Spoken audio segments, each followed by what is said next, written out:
In this video, we're going to install the Princess Medallion app on an Android phone. So start with going to the Play Store. Now, I had already searched for Princess Cruises. You'll notice it's down there below the picture, and so we're going to install it. Pretty easy. Nothing really very challenging about it.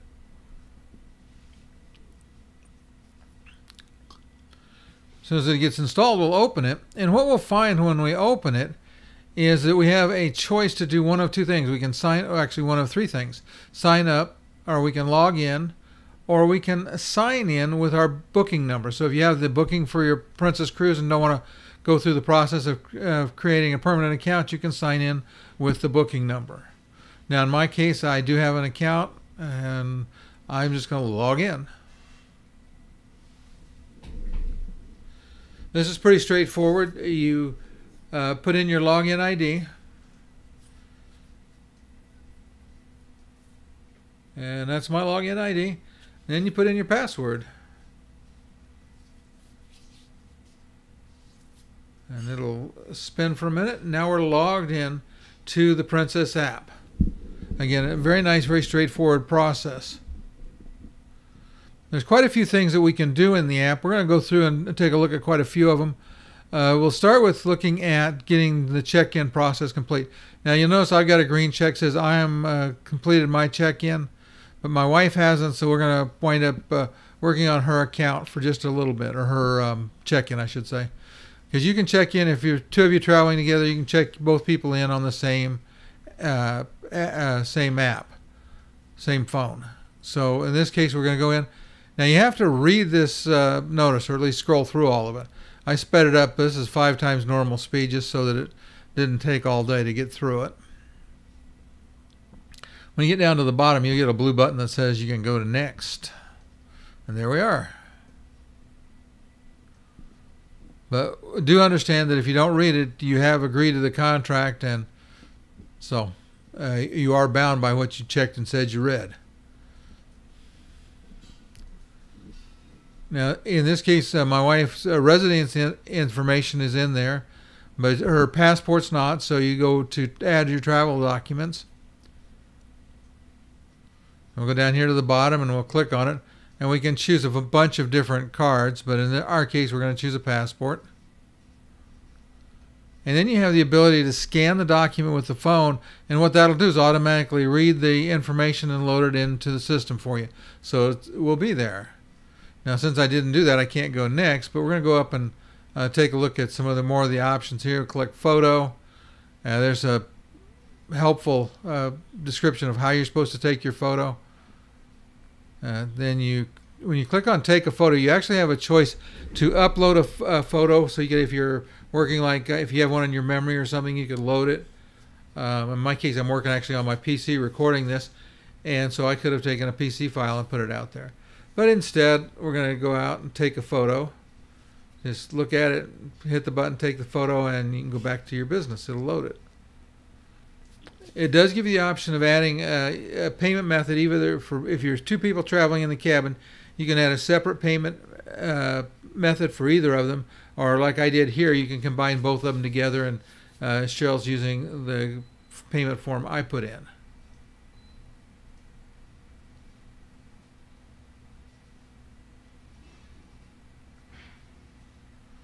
You need to put in some emergency contact information, so whoever you're going to use for emergency contact. Then it wants an emergency return airport. This probably be the airport you flew out of, but you got your choice. You can put whatever you want in. In our case, we're flying in and out of Tampa, so I'll put in TPA for Tampa, and it'll bring it up. So now it knows. And you can check it for both. In my case, I'd already put it on mine.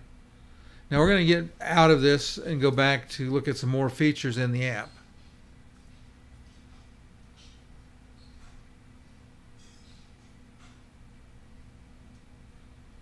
So it tells you your status. Now, if I had completed the check-in sooner than I did, we would have been able to order our Medallion and have them shipped out. If you don't get your Medallion shipped out to you, then your other choice is you pick it up through the blue lane when you get on board the ship. You have some packages you can look at, and you get a very good saving if you buy your package before you get on board. So instead of like $228, the Princess Premier is $80. Princess Plus is $60. The difference between the two of them is the number of Wi-Fi devices you get, how many free desserts you can have, how many free physical fitness classes, and you get the photos for free on the Princess Premier. There's information on my cabin. We're C432. We're going to go take a look at where it is on the ship in a minute, but right now it gives us the itinerary. The ship's the Royal Princess, and it goes down and gives us some options. We can pick shore excursions. We can bid for an upgrade. Be advised if you're in an accessible cabin and you bid for an upgrade, you might get upgraded out of it. So you got to be careful about that. You can check on and book your Princess Easy Air. We'll go ahead and look at some more options here. In the documents area, you can get your luggage tags, which we'll do. We'll print both of those ours ahead of time. And then you got a travel summary and some other information in there. In reality, most of the time, all I'm ever going to print is my luggage tags. You got an example of your itinerary here, so we can see what the cruise is going to look like, and then we can also see what the tour part of it, going from Whittier to Fairbanks. And it's got your port times, what you're doing, all the way in there. If you click the details underneath, it'll show you about what time you get to the hotel and what's there. And the frequency asked questions, you got pre-cruise, cruise, and post-cruise questions. And then coming up, we got cruise tour FAQs. So we're going to look just inside for a second at Alaska cruise tours. Your flight guidelines, your accessibility, what you can expect on land. You can buy prepaid Alaska meal plans. We did not make that. We didn't decide to do that because we typically eat way less than most people. We're trying to. You get to be 70 years old, you don't eat as much, so a lot of times we'll split a meal. And I don't eat breakfast, so there was just no reason to buy something that gave us 3 meals a day. If you're somebody that eats every meal every day, the prepaid plan might be a good choice. You can contact your travel agent and get that assigned to your booking.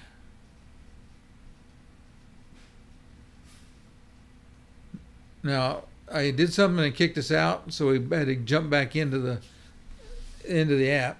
This is really cool with the Ocean Now and your Medallion. What you can do is you can order food and beverages, including drinks and specialty coffees, delivered to you wherever you are on the ship. The Medallion knows where you are, and it will they'll make sure they can bring stuff to you. We're going to go ahead and look. You can book your shore excursions in here. And just again, it shows you what time you're in the port, so you can do that.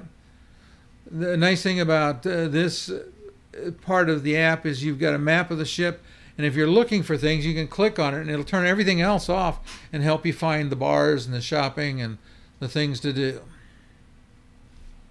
When we look at the ship's map, we can see again food and drinks and different things down on that's on the deck 5. We're going to go up now to the Carib deck, deck 10, and look for my cabin.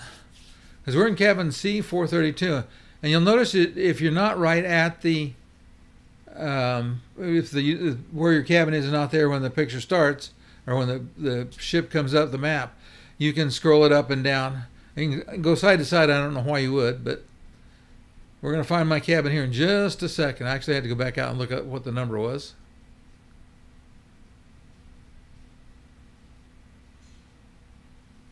It was C432. I thought I was going to show it to you, but I guess I didn't. And now we're done. We pretty much toured almost everything in the app. So again, I think you'll find it very useful. We loved it. We were on Emerald Princess, and we really enjoyed it.